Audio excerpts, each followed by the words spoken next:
mais il sera là où il a l'impression que vous l'avez dit d'être.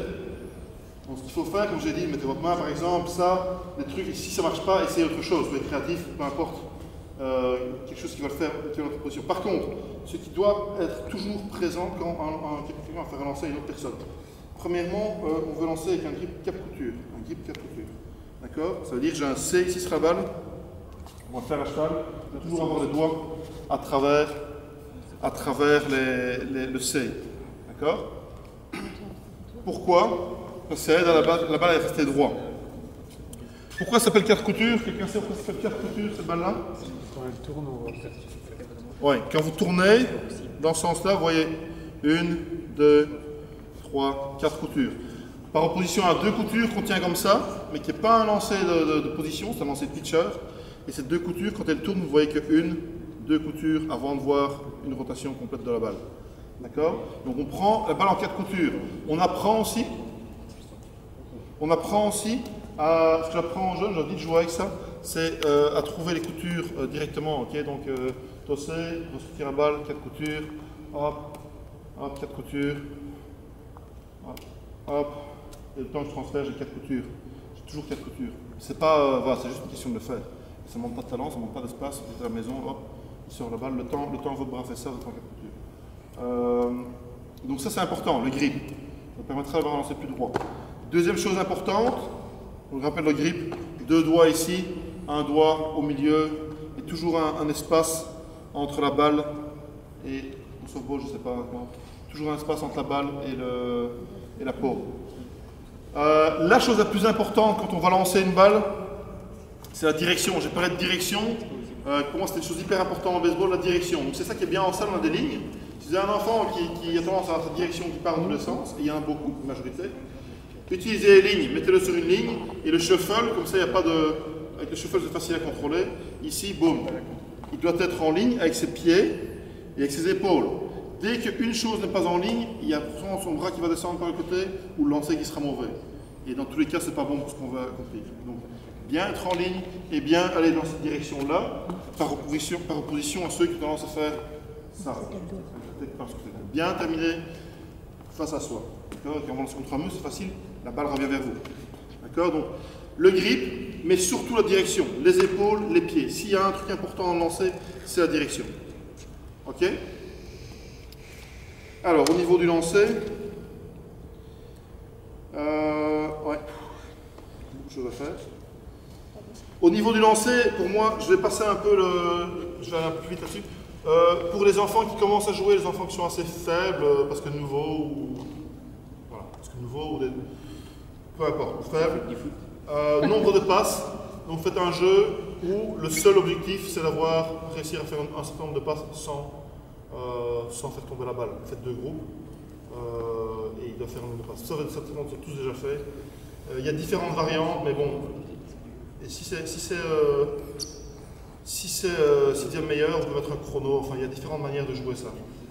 Passe avec chrono. Donc là, on parle de transfert, de rapidité. Je vais y revenir. Le four corner drill. Four corner drill, c'est comme on a fait tantôt. Donc 4 coins. Et on a un joueur à 4 coins. À la place de tosser, on va lancer et on va rester en position. Finalement, c'est tout à fait différent. Donc, on va devoir être rapide. Pourquoi on va devoir être rapide? Pour moi, c'est le meilleur drill de lancer. C'est le meilleur drill de lancer. Pourquoi? Parce qu'il y a généralement une pression. Donc, même si le lancer est mauvais, la personne qui va rattraper va faire tout ce qui est dans son pouvoir pour rattraper la balle. Ce qui n'est pas toujours le cas quand il n'y a pas la pression de la compétition. La deuxième chose, c'est que vous devez devoir anticiper. Parce que si le lancer n'est pas parfait, il n'est pas question de dire voilà, et j'attrape ici, non, ça perd 3 secondes. D'accord? Si le lancer est par là, on va me déplacer, boum, prendre la balle pour la relancer. Si le lancer est intérieur, je vais me déplacer et remettre mes pieds. Et ce qui est très important, vous avez vu, je remets mes pieds, j'ai parlé de la direction, j'ai parlé de la ligne. Très important d'avoir une direction. On va montrer. Mets-toi là, Martin, avec ton gant. J'ai une balle, quelqu'un me placer la balle là-bas. Ok, voilà ce que je veux voir. Mets-toi là, s'il vous plaît. Attention, non, j'ai pas de gant. Maintenant, c'est bien. Pose-moi la balle, la pose. Parce que je veux voir. Hop, hop. La distance est courte évidemment, mais vraiment, rattraper 2 mains, aligner ses pieds, lancer. D'accord? Si s'il y a un balle difficile, je la rattrape. Je peux faire sans chrono d'abord. Si on est sans chrono, on peut aussi très bien dire donne-moi la balle. Ok? Qu'un joueur va se mettre à genoux. D'accord? Tu es prêt à attraper la balle quand tu vas prêt à attraper la balle? Ok? Il va me tosser la balle. Martin va se mettre à genoux. D'accord? Tu vas lancer fort ou la balle, peu importe, je suis prêt à attraper. Hop, je suis prêt, il est à genoux. Je ne peux pas lancer chez lui. Je ne peux pas lancer sur le genou. Ici, je suis en position. Je ne commence pas à faire ça. Hop, il n'est pas là. Hop, boum. Les pieds sont en ligne de la cible. Ça, c'est sans chrono. C'est pour vraiment travailler sur changer les pieds de direction. Même si on, par exemple, c'est un jeu, prenez un relais, je le main, trop tard, je retourne, je vais en deux, par exemple. Ok, je change de direction, mais toujours aligner les pieds. Souvent, ce qu'on voit, c'est que les gars, précipitation, ils sont ici. Ah, boum, et lancer, parti, champ droit. Ok, chrono, dans les deux sens. Qu'est-ce qu'on peut ajouter à ça comme truc? Déjà, le chrono, c'est super bon.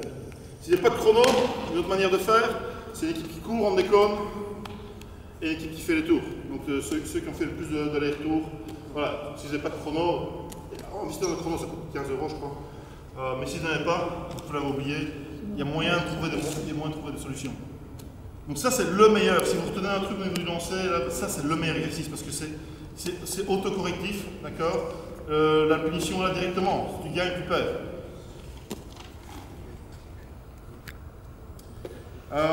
Plus controversé probablement, j'aime bien avec certains de mes joueurs avec qui je faisais des lancers de distance. Ils n'ont pas souvent ce truc les streaks peuvent lancer plus loin. Ok, donc ce que je fais parfois, je fais les concours distance, ceux qui lancent plus loin. Ça c'est un truc à faire. Maintenant s'ils ont un quête qui lance comme ça, peut-être pas l'esprit se poser à lancer de distance, sinon il va avoir à lancer vers l'hôpital.